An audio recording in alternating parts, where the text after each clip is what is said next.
Have you ever imagined waking up one day and the sun simply didn't rise? A world swallowed by darkness, where shadows came alive and humanity wandered without hope. They say once in ancient Japan, this nightmare became real when the sun goddess Amaterasu hid herself away from the world. And from that moment, the heavens went silent. It all begins with Izanagi, one of the Japanese creator gods. After the death of his wife, Izanami, the goddess of creation who became trapped in Yomi, the underworld, Izanagi descends into Yomi to bring her back. But when he sees her decayed and terrifying corpse, he flees in horror to cleanse himself of the impurity of death. He performs a purification ritual in a sacred river called Awagihara, located in the province of Hyuga. He washes not only his body but also his clothes and tools, and from each act of purification, new deities are born, symbolizing purity and the restoration of cosmic order. About 12 gods emerge from his garments and belongings. But the climax of this divine rebirth comes when he washes his face. From his left eye, the radiant goddess Amaterasu is born, the brilliant deity of the sun and light.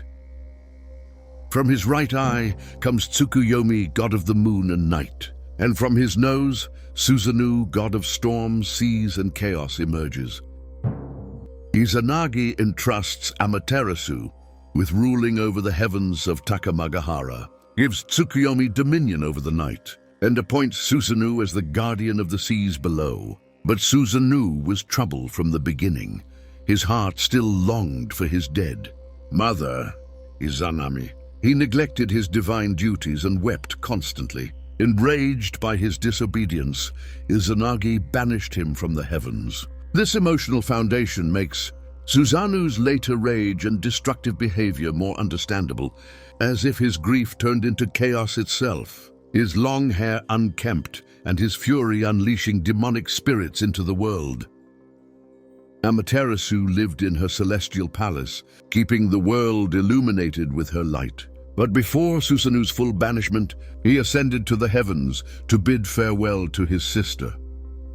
Amaterasu grew suspicious. The earth trembled, and she armed herself with a bow and arrows.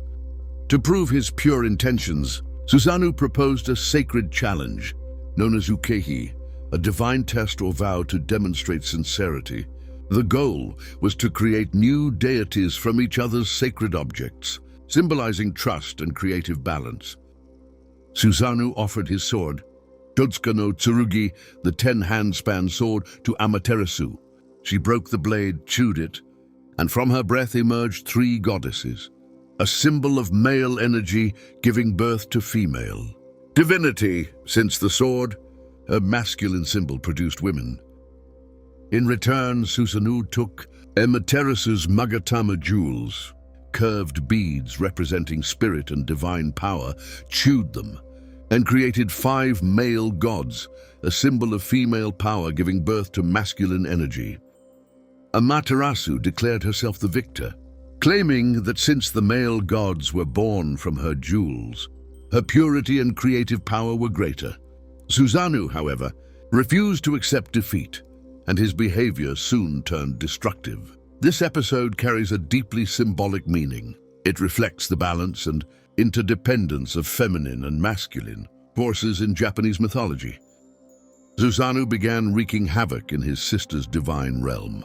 He destroyed the rice fields, filled the irrigation channels with sand, and even defiled Amaterasu's sacred palace. At first, Amaterasu tried to justify his actions. Perhaps he thought the fields were abandoned, or maybe he was drunk, but Susanoo did not stop. Then came one of the most horrifying acts. He flayed a sacred heavenly horse, Ame no Fuchikoma, the celestial spotted horse, and threw its corpse through the roof of Amaterasu's palace. The dead horse crashed down upon one of the weaving maidens, a celestial virgin who wove the divine garments, and in her terror, she impaled herself with her weaving shuttle and died. This event symbolized the ultimate desecration of divine order, the destruction of the sacred. cycle of life and the unraveling of destiny's fabric, Amaterasu could no longer endure it. Filled with rage, sorrow, and grief, she hid herself inside a celestial cave called Emanoiwato, the heavenly rock cave, and sealed the entrance with a massive boulder. Suddenly, the world was plunged into darkness. The heavens and the earth collapsed without the light of the sun. Crops withered, rivers dried up. Demons and evil spirits emerged, and the world descended into chaos. The gods were terrified. Without Amaterasu, life itself was ending. The 8 million gods, kami of Shinto, gathered by the heavenly river to find a solution.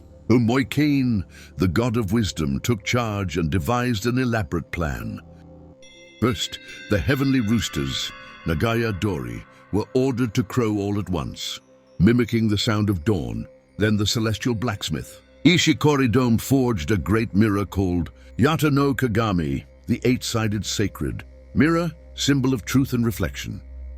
Tamanuya crafted a string of Yasaka no Magatama jewels, sacred comma-shaped beads. The gods then uprooted a sacred evergreen tree, the Sakaki from Mount Emi no Kaguyama, and decorated it with the jewels, white and blue ritual cloths Nikite, and the mirror, accompanied by offerings and elaborate songs. This decorated sacred tree became the prototype of Shinto ritual altars and symbolism. But the key to success was the dance of Amano Uzume, the goddess of joy, dance, and vitality. She rolled up her sleeves, adorned herself with leaves of sasa, a sacred bamboo, and vines of masaki, a holy shrub. Then climbed onto an upturned wooden tub and began to dance wildly. She stomped her feet, shook her body, bared her breasts, and pulled down her skirt, dancing with such exuberant and playful energy that all the gods burst into laughter. Their laughter roared like thunder, shaking the heavens. Amaterasu grew curious inside the cave. She thought, why are they all laughing and celebrating without me? She slightly opened the stone door and asked, what's going on out there? The gods replied, we found a goddess even more radiant and powerful than you. Then they held up the mirror before her. Amaterasu saw her own reflection, brilliant and beautiful, and thought it was another deity. She stepped further out to get a better look. In that instant, Ameno Tajikarau, the god of mighty strength, grabbed her hand and pulled her out with great force. Immediately, Futodama and Ameno Koyan stretched a sacred rope called Shimenawa, a straw rope symbolizing the boundary between the sacred and the profane, across the entrance of the cave, so she couldn't return. That rope, used for the first time in this myth, remains a powerful symbol of purity and divine boundaries in Shinto shrines today. Light returned. The world shone once more. Crops began to grow. Demons vanished and balance was restored.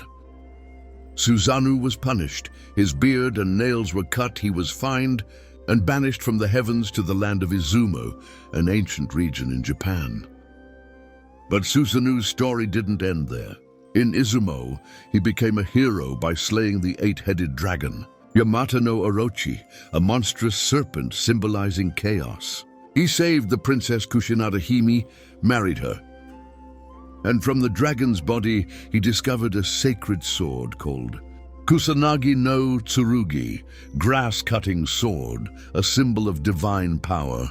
Susanoo presented this sword to Amaterasu as a gift of reconciliation. Together with the mirror Yata no Kagami and the jewel Yasakani no Magatama, it formed the 3 sacred treasures of the Japanese. Imperial regalia, symbols of legitimacy and divine authority, still passed down to Japan's emperors today.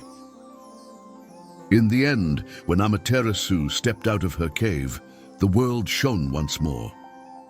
But maybe this story isn't just about the sun. Maybe it's about us, about the times we hide in our own darkness, waiting for a light we must create ourselves.